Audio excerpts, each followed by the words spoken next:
सीतापुर गांव में एक सोना नाम की लड़की रहती थी। वो बहुत ही सुंदर थी। इतनी सुंदर होने के बावजूद भी उसकी शादी नहीं हो पाई थी। उसकी शादी न होने की वजह से सोना के माँ बाप बेहद परेशान रहते थे। सोना के माँ बाप को जो कोई भी उपाय बताता वे सभी उपाय करते, पर तब भी सोना की शादी नहीं हो पा रही थी। एक दिन की बात है, गांव की एक औरत जिसका नाम रामकली था, वो सोना के घर आती है। सोना की माँ, अरे सोना की माँ, अरे अम्मा आप आज यहाँ कैसे? सब ठीक तो है? हाँ हाँ सब ठीक है, तू अपनी बता। सोना बिटिया की शादी की कहीं बात बनी? अरे कहाँ अम्मा, कहीं बात नहीं। तू चिंता मत कर, सोना की शादी जल्दी ही हो जाएगी और अच्छा रिश्ता भी मिलेगा। रामकली की ये बात सुनकर सोना की माँ की आंखों से आंसू निकल आते हैं। सोना की माँ, गांव के किनारे जो मंदिर है उसमें एक पुजारी जी रहते हैं। वो बहुत ही विद्वान हैं।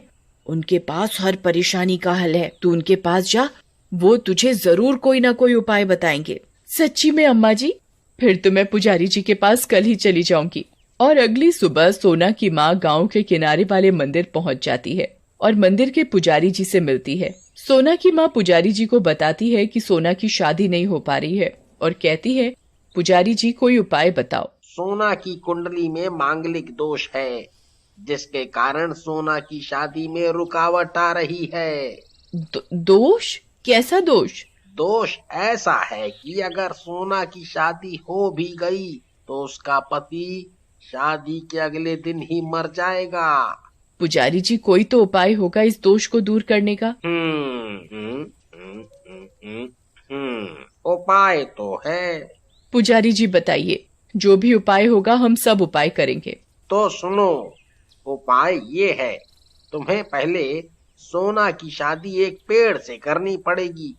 जो उसकी शादी होने में रुकावट आ रही है वो दूर हो जाएगी। और अगले दिन सोना के माँ पिताजी जंगल में एक पेड़ की तलाश में जाते हैं जिससे कि वो सोना की शादी कर सके। सोना की माँ, समझ में नहीं आ रहा, सोना की शादी किस पेड़ से करें? देखो ये पेड़ कितना बड़ा है, सोना की शादी इसी पेड़ से कर देते हैं। सोना के पिताजी पेड़ देखकर, हाँ, ये पेड़ ठीक है, इसी से सोना की शादी कर देते हैं। कल ही सोना की शादी इसी पेड़ से आकर कर देंगे।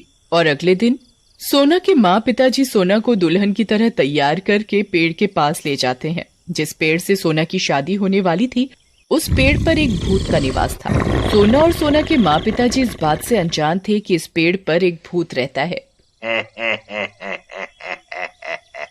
अरे वाह, कितनी सुंदर दुल्हन है, मैं तो इसी से शादी करूंगा। सोना जिस पेड़ के साथ फेरे ले रही होती है तो भूत भी सोना के साथ साथ फेरे ले रहा होता है। तभी सोना को महसूस होता है कि कोई उसके साथ साथ फेरे ले रहा है। सोना बार बार पीछे मुड़कर देखती है पर कोई नहीं होता। फिर सोना को लगता है जैसे कोई उसकी मांग भर रहा है। सोना की मांग भूत भर रहा होता है और इस तरह सोना की शादी पेड़ से नहीं बल्कि एक भूत से हो जाती है। जो शादी की रस्म एक पति निभाता है वो रस्में सोना के साथ साथ भूत निभाता है।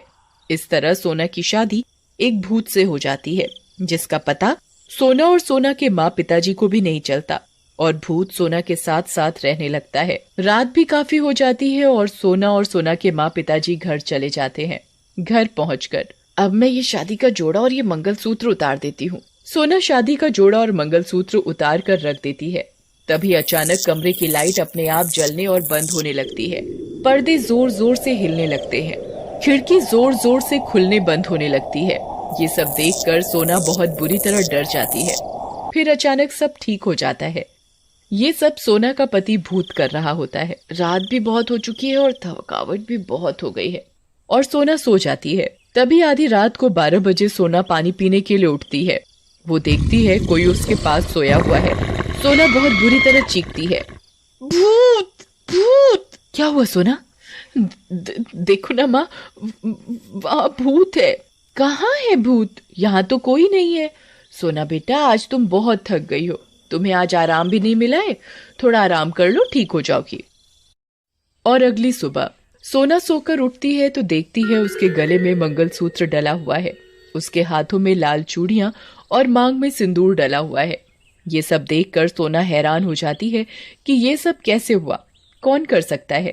तभी सोना के पिताजी आवाज लगाते हैं, सोना की माँ, सोना की माँ। अरे क्या हुआ, इतना शोर क्यों मचा रहे हो? सोना की माँ, बात ही ऐसी है, तुम सुनोगी तो खुशी के मारे पागल ही हो जाओगी। अच्छा, ऐसी कौन सी बात है, बताओ तो जरा। अरे सोना के लिए बहुत बड़े घर से रिश्ता आया है और वो कल ही सोना को देखने आ रहे हैं। ये तो आपने बहुत ही अच्छी बात सुनाई, अब हमारी सोना भी दुल्हन बनेगी। अरे मुझे कल के लिए बहुत सी तैयारियां करनी है। उन सब की बातें भूत सुन रहा होता है।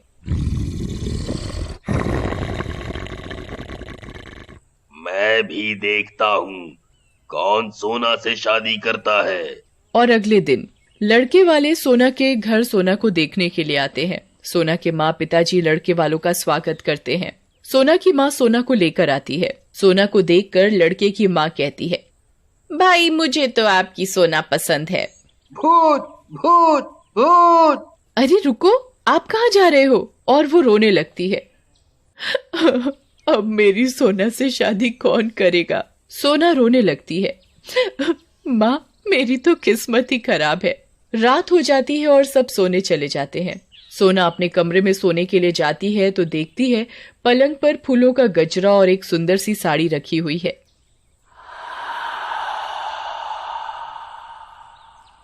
अरे ये सब किसने रखा? तभी भूत वो गजरा सोना के बालों में लगाता है। ये देखकर सोना डर जाती है। कौन है, कौन है? चिल्लाने लगती है। तभी भूत सोना के सामने आता है।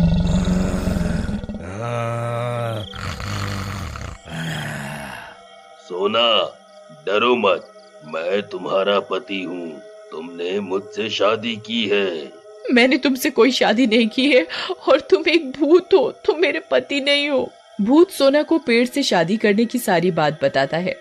सोना ये सुनकर बहुत रोती है। ये नहीं हो सकता, मेरी शादी भूत से नहीं हो सकती। और अगले दिन सोना अपनी माँ को भूत से शादी की सारी बात बताता है, पर सोना की माँ सोना की बातों पर विश्वास नहीं करती। सोना, ये सब तेरा वहम है, ऐसा कुछ नहीं है। तेरी शादी नहीं हो पा रही है ना, इसीलिए तुझे वहम लग रहा है। और अगले दिन एक और लड़का सोना को देखने आता है। जब लड़का सोना से मिलता है और शादी की बात करता है, तभी उसे सोना के साथ खड़ा भूत दिखाई देता है। वो बेहद ही भयानक दिख रहा था। भूत भूत भूत। तभी भूत लड़के को एक जोरदार थप्पड़ मारता है। लड़का बुरी तरह घबरा कर भाग जाता है। और रात को सोना की माँ पिताजी अपने कमरे में सो रहे होते हैं। तभी भूत उनकी चादर खींचकर नीचे फेंक देता है। अरे मेरी चादर नीचे कैसे गिर गई?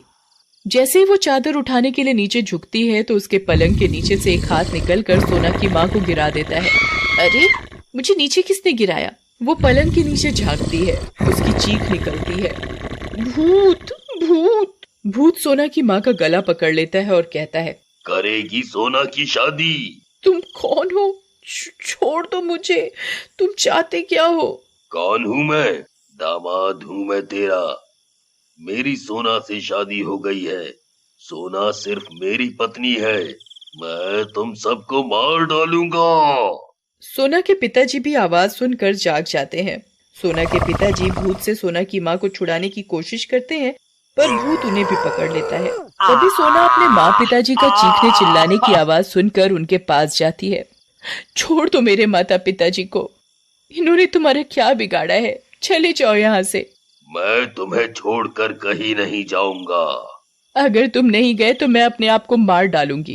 तुम ऐसा कुछ नहीं करोगी, मुझे पता है तुम अपने माँ पिताजी के बिना नहीं रह सकती।